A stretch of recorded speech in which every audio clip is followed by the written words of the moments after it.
Assalamualaikum warahmatullahi wabarakatuh. Perkenalkan, nama saya Lina Arifatul Iyana dari kelas P2K semester 6 Universitas IFET Semarang. Baik, di sini saya akan memaparkan materi dari mata kuliah Ekonomi Internasional, yaitu Hubungan Ekonomi Internasional dan Permasalahan Ekonomi Internasional. Langsung saja ke pembahasan yang pertama, yaitu Hubungan Ekonomi Internasional. Hubungan ekonomi internasional mempelajari masalah-masalah yang berkaitan dengan hubungan ekonomi antar satu negara dengan negara lainnya, atau disebut juga interaksi ekonomi antar negara, seperti contoh perdagangan, investasi, pinjaman, dan kerjasama. Hubungan ekonomi di sini mencakup paling tidak 3 bentuk hubungan yang berbeda, meskipun di antara satu dengan yang lainnya saling berkaitan. Berikut bentuk hubungan ekonomi internasional, yaitu yang pertama, perdagangan internasional, yang kedua, investasi internasional, dan yang terakhir, pinjaman dan bantuan internasional. Mari kita bahas satu persatu. Yang pertama yaitu perdagangan internasional. Hubungan ekonomi bisa berupa pertukaran hasil atau output dari negeri satu ke negeri yang lain. Sebagai contoh, Indonesia mengekspor minyak, kayu, karet hasil kerajinan, dan menjual jasa angkutan penerbangan Garuda maupun jasa turisme kepada orang asing, dan mengimpor gandum, mengimpor beras, biji besi, bahan plastik, benang tenun, jasa angkutan laut maupun angkutan udara. Pada dasarnya pengertian perdagangan internasional yaitu transaksi jual beli antar negara yang mencakup ekspor, menjual ke luar negeri, dan import, membeli dari luar negeri. Hal ini bertujuan untuk mencukupi kebutuhan dalam negeri yang tidak bisa dipenuhi secara mandiri, menambah keuntungan bagi produsen, memperluas pasar untuk produk dalam negeri, meningkatkan pertumbuhan ekonomi, dan mendatangkan devisa.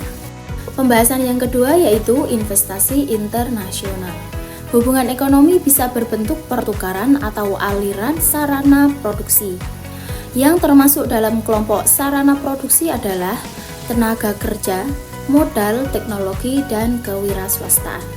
Bentuk investasi ada 3, yaitu investasi asing langsung, investasi portofolio, dan bentuk investasi lainnya. Investasi asing langsung yaitu investasi yang dilakukan oleh perusahaan dari satu negara ke negara lainnya yang bertujuan untuk memiliki dan mengendalikan aset atau perusahaan di negara tersebut. Seperti contoh, sebuah perusahaan di Amerika Serikat membuka pabrik di Indonesia. Investasi berikutnya yaitu investasi portofolio. Investasi ini dilakukan melalui instrumen keuangan seperti saham, obligasi, atau reksadana di negara asing. Investor tidak memiliki kendali langsung atas perusahaan atau aset yang mereka investasikan. Dan yang terakhir yaitu bentuk investasi lainnya.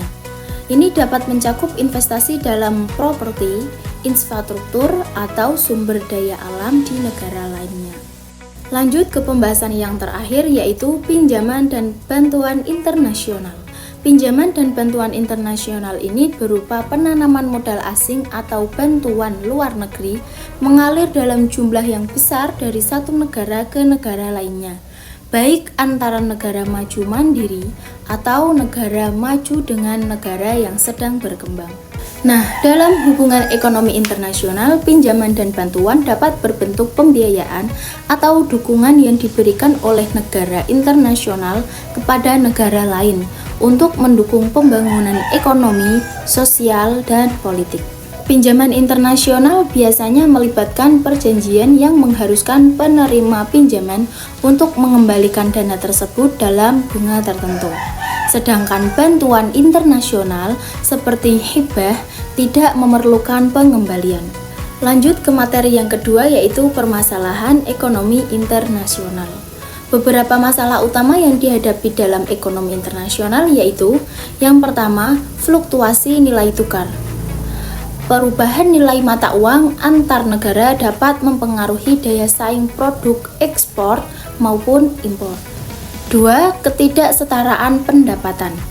Kesenjangan pendapatan antar negara dan bahkan dalam satu negara dapat menjadi masalah serius. Ketiga, perubahan iklim. Dampak perubahan iklim dapat menyebabkan kerugian ekonomi yang signifikan.